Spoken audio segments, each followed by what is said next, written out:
How to fix ad notes not showing in a post or reel on Instagram in iPhone 16e.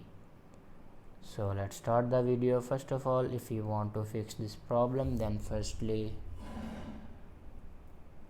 open your app store and then search your Instagram. Now here you can update your Instagram. If your Instagram have any update, then update your Instagram. After update your Instagram, your problem will be fixed.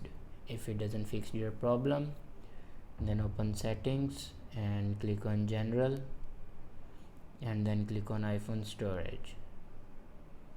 Now scroll down and click on Instagram.